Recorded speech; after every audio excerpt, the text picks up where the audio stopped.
Assalamualaikum warahmatullahi wabarakatuh. Oke teman-teman, hari ini kita akan belajar bersama terkait materi gerak lurus berubah beraturan atau GLBB. GLBB didefinisikan sebagai gerak benda pada lintasan garis lurus dengan kecepatannya yang berubah-ubah. Jadi kalau kemarin kita di GLB itu kata kuncinya adalah kecepatan yang tetap, tapi kalau GLBB itu kecepatannya berubah-ubah secara teratur serta mengalami percepatan atau perlambatan.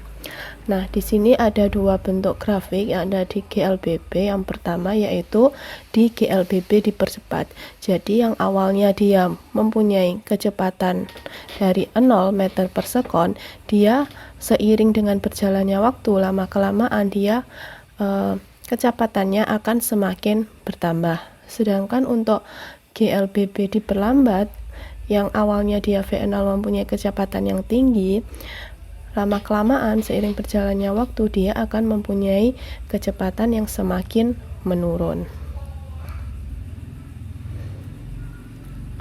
Nah, kita bahas yang GLBB dipercepat dulu, di mana GLBB dipercepat ini mempunyai rumus seperti ini: VT sama dengan V0 plus A kali T, lalu VT kuadrat sama dengan V0 kuadrat plus 2 AS, dan S di sini sama dengan V0T plus setengah AT kuadrat.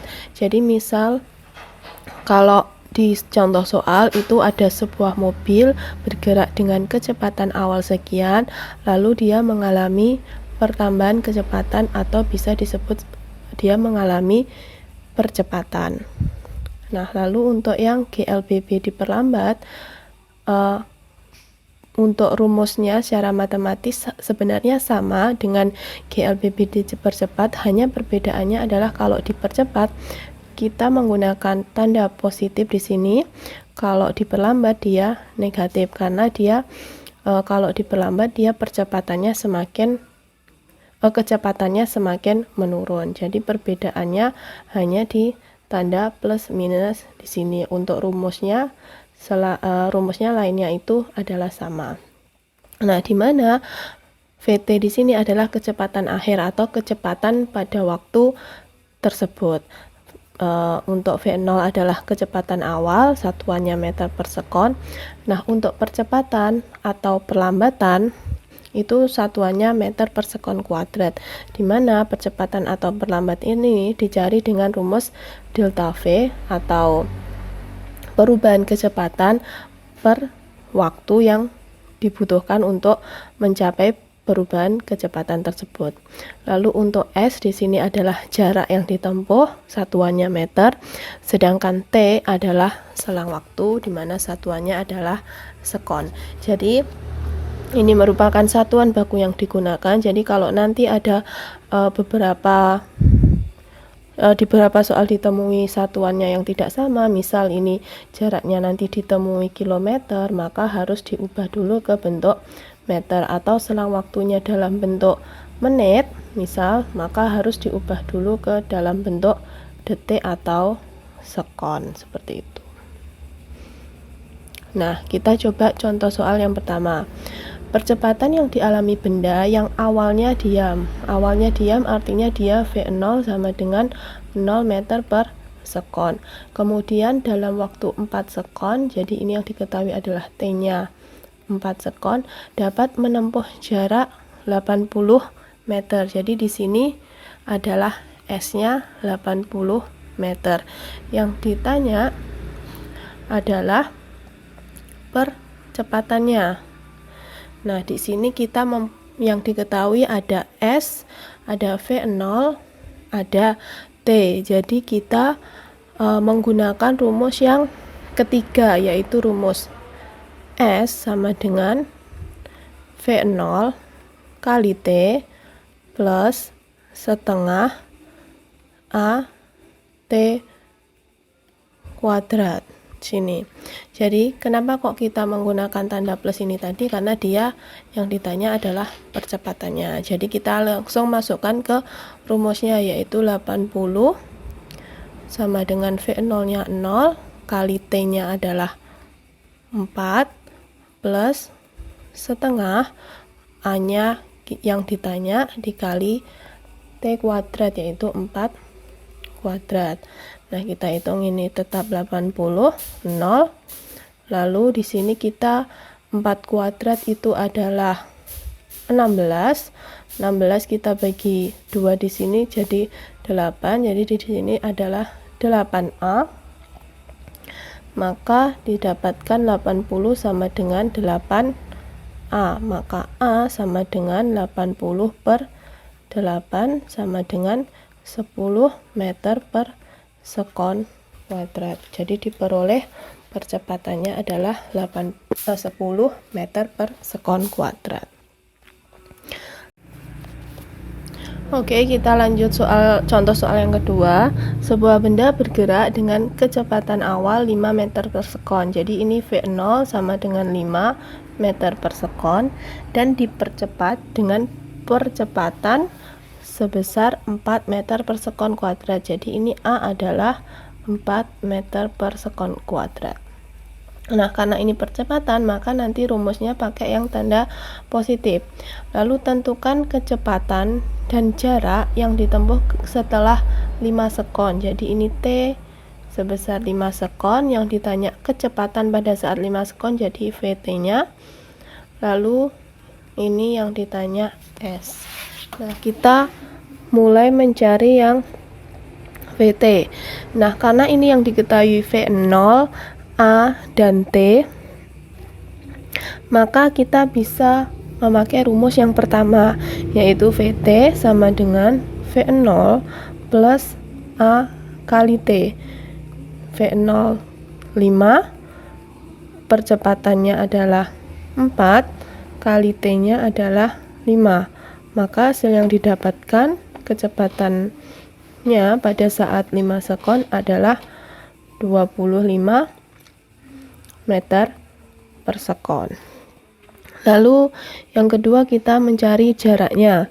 Nah, untuk mencari jarak kita bisa memakai rumus yang ketiga, yaitu V0 kali T plus setengah A T kuadrat, dimana V0-nya adalah 5 kali T plus setengah dikali percepatannya 4 kali 5 kuadrat. Ini kita coret, maka didapatkan ini 25 plus 50, sehingga jarak yang ditempuh selama 5 sekon adalah 75 meter. Lalu contoh soal yang ketiga. Mobil pada mulanya bergerak dengan kecepatan 30 meter per sekon. Jadi ini artinya V0-nya adalah 30 meter per sekon. Mengurangi kecepatan hingga berhenti. Nah, di sini dia mengurangi kecepatan, artinya dia mengalami perlambatan. Nah, kalau dia mengalami perlambatan, artinya nanti percepatannya dia bernilai perlambatannya atau A-nya itu bernilai negatif. Hingga berhenti, maka VT-nya adalah 0 meter per sekon. Setelah 10 sekon, jadi T-nya 10 sekon. Nah, yang ditanya adalah besar perlambatan mobil. Jadi yang ditanya besar A-nya. Nah, ini komponen yang kita ketahui itu ada V0, ada VT, lalu ada T. Maka kita bisa memakai rumus yang pertama, yaitu VT sama dengan V0 plus, karena dia perlambatan, maka min A kali T. Nah, sehingga di sini VT-nya adalah 0, V0-nya adalah 30, min A kali T-nya adalah 10. Jadi di sini 0 sama dengan 30 min 10A. Nah, 10A-nya ini kita pindah ruas ke sebelah kiri. Yang awalnya negatif, karena pindah ruas ke sebelah kiri jadi positif. 10A sama dengan 30. maka A sama dengan 30/10 sama dengan 3 meter per sekon kuadrat. Jadi perlambatannya senilai 3 meter per sekon kuadrat. Nah, itu untuk GLBB dipercepat dan GLBB diperlambat. Nah, selain itu ada jenis lain dari gerak lurus berubah peraturan, yaitu gerak vertikal yang merupakan bagian dari GLBB juga. Nah, kita bahas yang pertama ada gerak jatuh bebas. Nah, untuk gerak jatuh bebas ini adalah ketika suatu benda itu dia jatuh ke bawah, tapi dengan syarat kecepatan awalnya adalah sebesar 0 meter per sekon. Nah, karena dia ini contohnya buah jatuh. Nah, karena dia jatuh ke bawah, maka dia searah dengan gravitasi. Jadi percepatannya adalah akan sama dengan besarnya gravitasi. Nah, sebenarnya rumusnya itu sama dengan rumus GLBB tadi, hanya saja ada beberapa yang diubah. Jadi misal di sini VT sama dengan G kali T. Ini sebenarnya didapatkan dari rumus GLBB, yaitu VT sama dengan V0 plus A kali T. Nah, karena V0-nya di gerak jatuh bebas ini sebesar 0, maka bisa kita tidak tulis atau kita tidak anggap ada. Lalu percepatan di sini karena dia sama dengan gravitasi dan dia merupakan gerak jatuh, maka yang dipakai adalah percepatan gravitasinya, sehingga didapatkan rumus VT sama dengan G kali T. Jadi sebenarnya sama saja rumusnya dengan GLBB, hanya ada perubahan aja. Percepatan A diubah ke percepatan gravitasi, lalu jarak S diubah ke ketinggian atau H, seperti itu. Nah, ini untuk keterangan dari rumusnya. Jadi untuk gravitasi ada dua jenis yang dipakai, bisa pakai 10 meter per sekon kuadrat atau 9,8 meter per sekon kuadrat. Nanti tinggal soalnya saja mintanya yang pakai 10 atau yang 9,8. Tapi nanti kalau tidak ada keterangan di soalnya, umumnya kita memakai yang 10 meter per sekon kuadrat. Lalu yang kedua adalah gerak vertikal ke atas.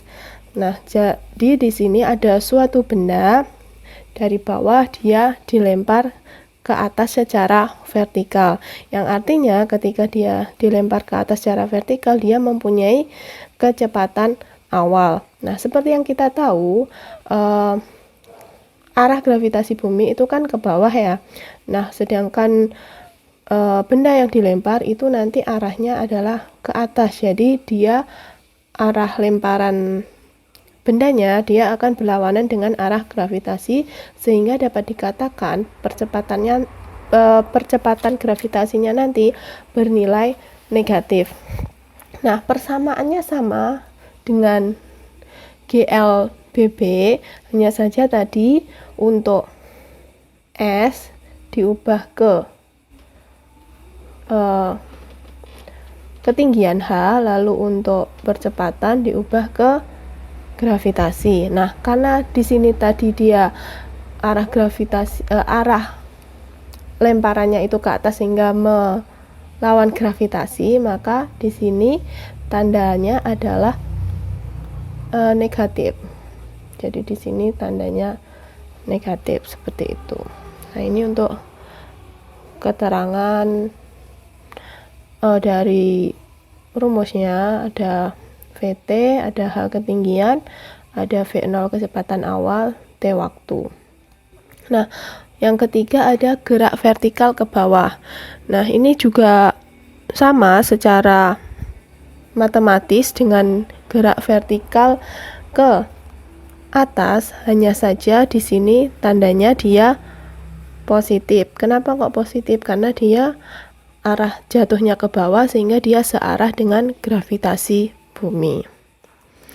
Nah, bisa dilihat di sini keterangannya sama dengan yang gerak vertikal ke atas tadi.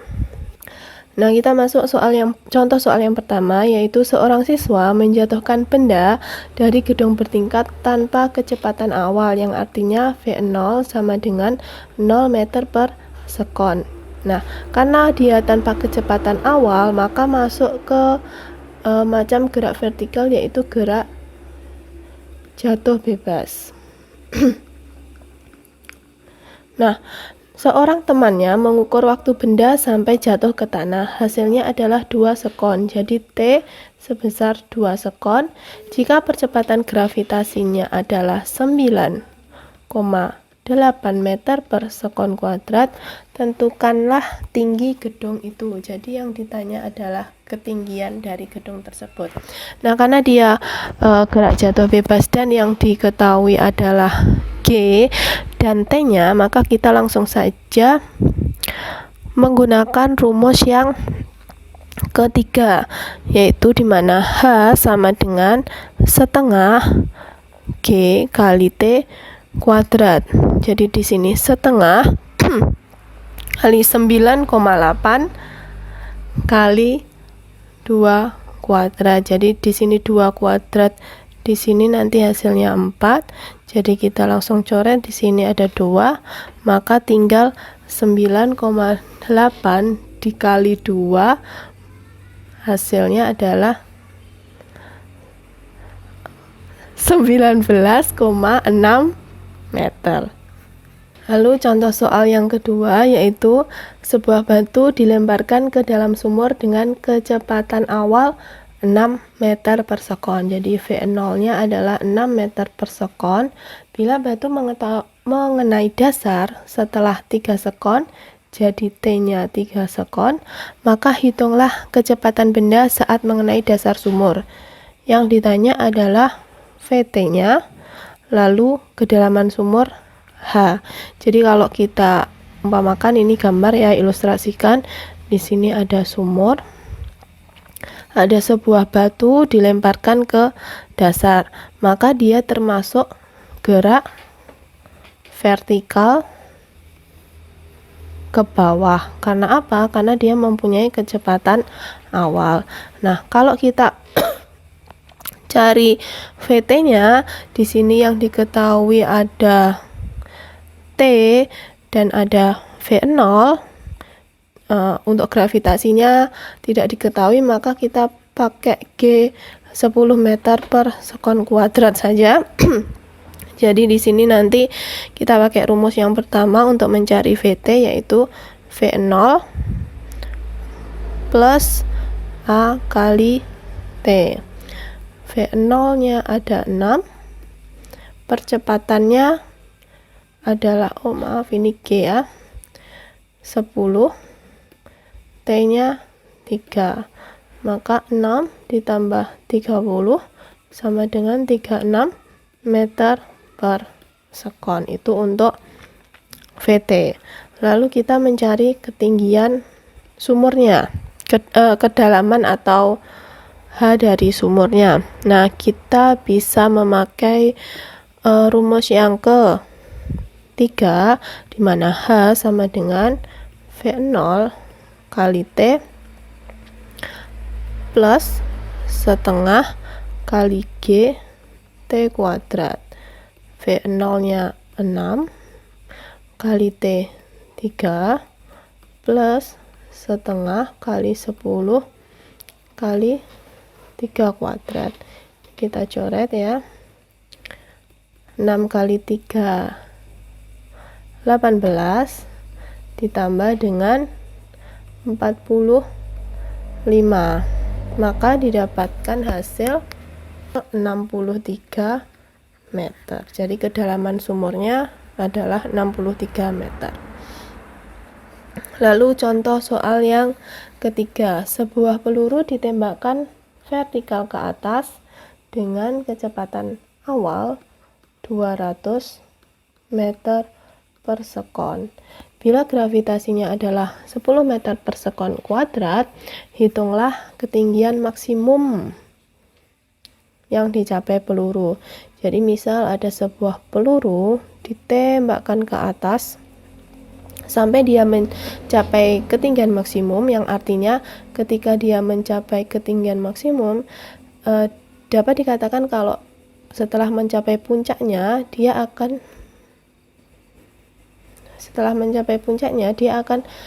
seperti berhenti sejenak, lalu dia akan jatuh lagi ke bawah. Nah, pada saat dia sudah mencapai Hmax dan dia berhenti sejenak, dapat dikatakan kalau Vt-nya itu sama dengan 0 meter per sekon. Sehingga kalau yang dicari adalah H maksimumnya, kita bisa memakai rumus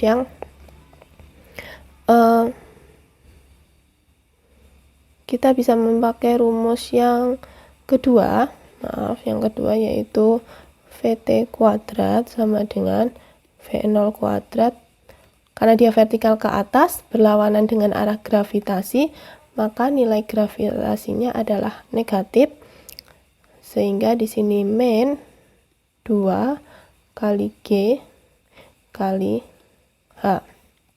Nah, Vt-nya tadi 0 kuadrat plus 200 kuadrat min 2 kali 10 kali H.